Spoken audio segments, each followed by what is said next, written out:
find her attractive? That wasn't my intention, sir. Was she a massage therapist? Yes, sir. Trained?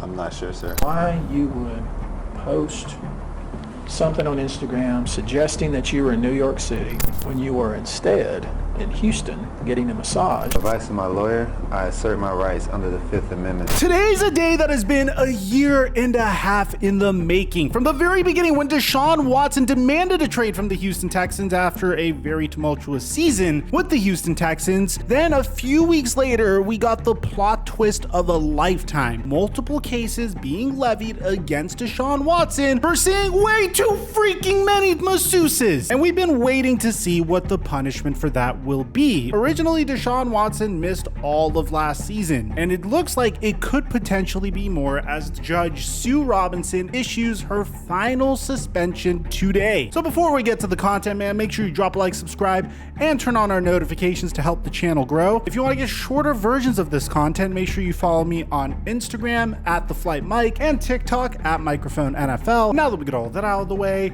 break!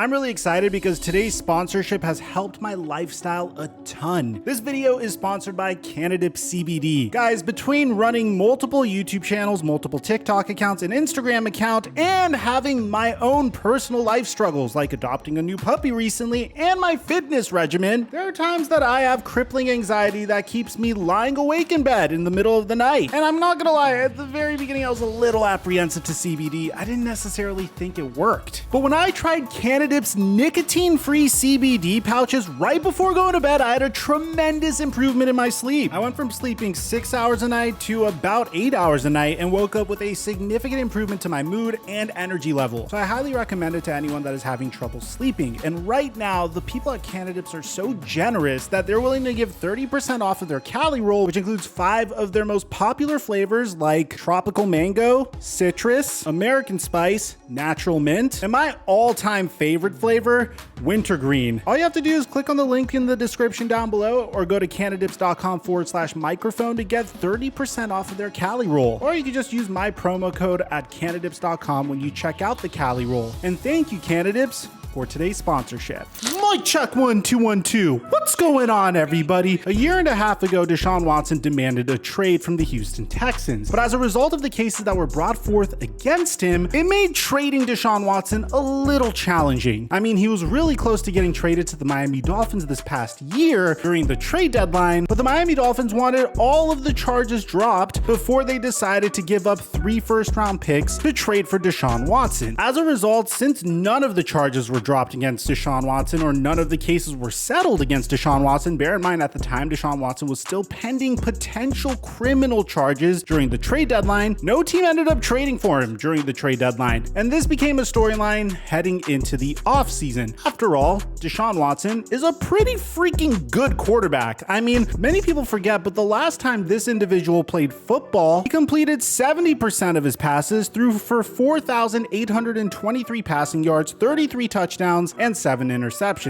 This was the year that he lost DeAndre Hopkins, so the football ability is clearly there, but the question was, would Deshaun Watson even be able to get on field the moment that he is able to play again? He took all of last year off in order to focus on this aspect of his life. And ultimately, we found out a few months ago that all of the criminal charges brought forth against Deshaun Watson were dropped. Not the civil lawsuits, but the criminal charges. As a result, you saw a huge frenzy. Multiple teams were trying to trade for Deshaun Watson, primarily the New Orleans Saints, Atlanta Falcons, and Carolina Panthers, before the Cleveland Browns stepped up to the plate with the craziest contract that I have ever seen in NFL history. Not only did they give up significant draft compensation to get Deshaun Watson, but they signed him to a fully guaranteed $230 million contract. So even if Deshaun Watson gets suspended today, he is still going to get paid. And ultimately, I believe that's a huge reason why he went to Cleveland. I don't think any team was willing to pay Deshaun Watson that type of money. And it's nothing against those other teams. That's a huge risk to be taking. But the problem is, shortly after that, we had more civil cases and more civil cases and more civil cases brought forth against Deshaun Watson. And ultimately, a few weeks ago, the NFL did two things. One was say that they were angling for an indefinite suspension against Deshaun Watson. And two, they brought in a judge, Sue Robinson, who technically was retired and is now being the judge for this case, to give an official ruling for how long Deshaun Watson should be suspended. So it's important to pay attention to a few things here because the NFL was very calculated in the way they did this. And there's no better person to explain why than Albert Breer. So Albert Breer said on Twitter that those involved have expected a suspension of less than a year, but it remains a little unpredictable. This is Sue Robinson's call and her first NFL case. If it is less than a year,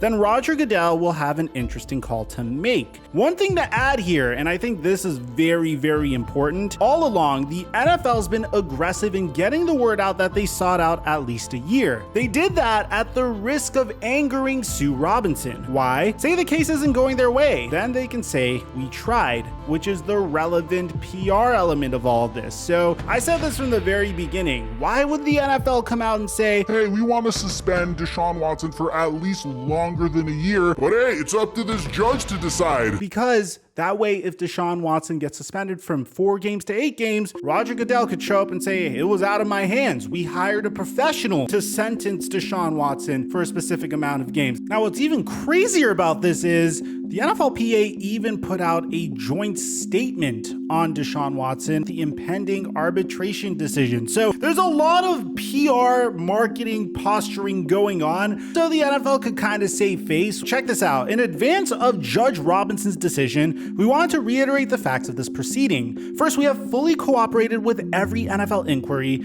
and provided the NFL with the most comprehensive set of information for any personal conduct policy investigation. A former federal judge appointed jointly by the NFLPA and NFL held a full and fair hearing, has read thousands of pages of investigative documents, and reviewed arguments from both sides impartially. Every player, owner, business partner, and stakeholder deserves to know that our process is legitimate and will not be tarnished based on the whims of the league office. This is why, regardless of her decision, Deshaun and the NFLPA will stand by her ruling, and we call on the NFL to do the same. So this morning when I woke up, we got an official ruling from former federal judge Sue L. Robinson. So first reported by Adam Schefter, but Ian Rappaport also includes a lot of interesting information in addition to Tom Pelissero and Albert Breer and Dove Kleiman. Yeah, we have a whole super team bringing you guys information this morning. Former federal judge Sue L. Robinson has found that Deshaun Watson violated the personal conduct policy and has suspended him for 6 games. Right away, you could tell why the NFL decided to give a bunch of disclaimers prior to this ruling being announced, because you know people are going to be upset about the fact that Calvin Ridley was suspended for an entire season for gambling on a game that he wasn't even a part of, but Deshaun Watson was only suspended for 6 games for having 24 civil lawsuits brought forth against him, which we're going to get to the NFL's rationale in just a second. Let me just give you guys the entire sentencing. So Schefter continues to say that Deshaun Watson was suspended 6 games. He was not fined. Tom Pelissero mentions that Judge Sue L. Robinson's decision also says Deshaun Watson must get all of his massage therapy from club therapists per source. I know I shouldn't laugh, but I'm glad that that information was also thrown in there. I'm just trying to imagine like a judge sentencing something like that. I don't know, in my head, I thought it was kind of funny. So here's the crazy part. Deshaun Watson's side doesn't seem happy about this, and the NFL still hasn't given their word about whether or not they're going to appeal this decision. According to Ian Rappaport, the NFLPA has said that they will accept this decision and they will not appeal, and there's been no word from the NFL so far. Now, the NFL has 3 days to decide to appeal Deshaun Watson's 6-game suspension. I could see the NFL appealing Deshaun Watson's suspension just for the sake of marketing and PR, just so they could say we did everything we possibly could so we could get the maximum punishment against Deshaun Watson, but the former judge that we hired decided to suspend him for 6 games, so we can't really do much about this. Our hands are tied in this situation. We hired a professional, and this is what her ruling was. This was by far the best case scenario for the Cleveland Browns because Rapshi mentions what games Deshaun Watson is going to miss. And don't get me wrong, maybe once football season starts, every team is going to be in a different place, but at least my perception against most of these teams are they're rebuilding. He's not necessarily missing many games against contending teams. You can make an argument for one, maybe two contending teams because he's going to miss games against the Carolina Panthers, the New York Jets, the Pittsburgh Steelers, the Atlanta Falcons, the Los Angeles Chargers, and the New England Patriots. The only contending team in that list is obviously the New York Jets, which would be a shame for Deshaun Watson to miss. But for the most part, man, these are games that I feel like Jacoby Brissett could go out and actually win some of them. I mean, especially when you have Kareem Hunt and Nick freaking Chubb in your backfield, I'm fairly confident that Jacoby Brissett could pull off some W's. Deshaun Watson could come back against the Baltimore Ravens and the Cleveland Browns could get rolling. Now, of course, if Jacoby Brissett loses all of these games, then obviously the Cleveland Browns are going to be in a difficult situation. But if he could at least hold off the Pittsburgh Steelers, beat the Carolina Panthers and the Atlanta Falcons, I think the Cleveland Browns will be in great shape for when Deshaun Watson returns. Now, in terms of Deshaun Watson, is he prohibited from practicing with the team currently? Well, Tom Pelissaro actually mentions that Browns QB Deshaun Watson is in the building and is expected to practice today, per source. Players suspended for less than a year are generally permitted to participate in all activities through the preseason. Now we get to the rationale for the suspension, and this is what Judge Sue L. Robinson had to say about Deshaun Watson's behavior, saying that his pattern of behavior was egregious, but notes that the behavior was non-violent sexual conduct, in explaining the decision to suspend him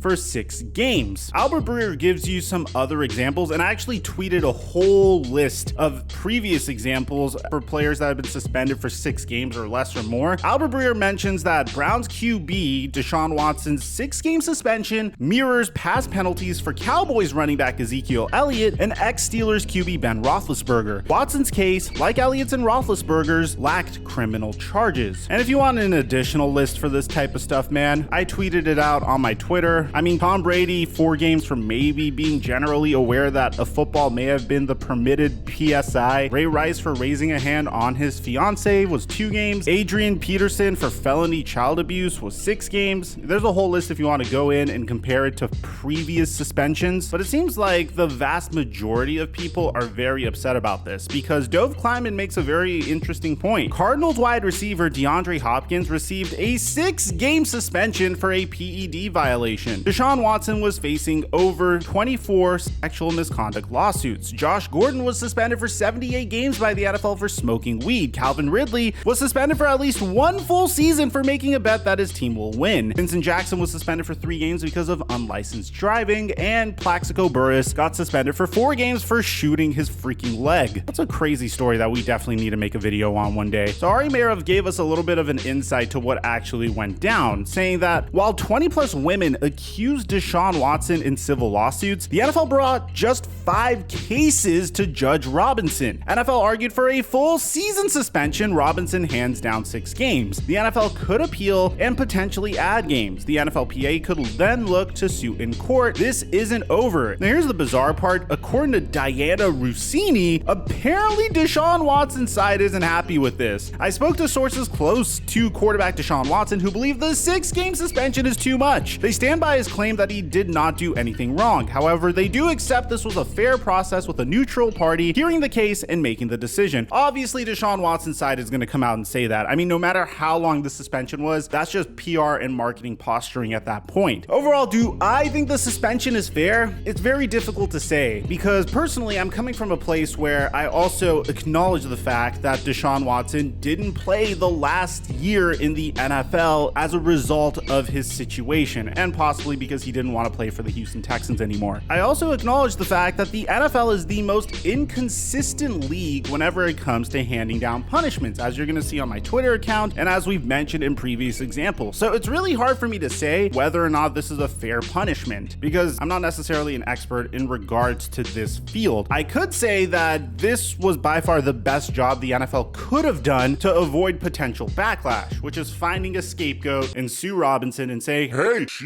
laid the ruling. It's not on us. but at the end of the day, this was the best case scenario for the Cleveland Browns and Deshaun Watson. You heard the possibility of him being suspended indefinitely or for like a year. Imagine suspending Deshaun Watson for over a year and him getting paid guaranteed money. At least in this scenario, there is still a chance for Deshaun Watson to come back and potentially lead the Cleveland Browns to a successful season. Let me know in the comment section down below what you guys think about all this, man. Aside from that, I'm your boy Mike.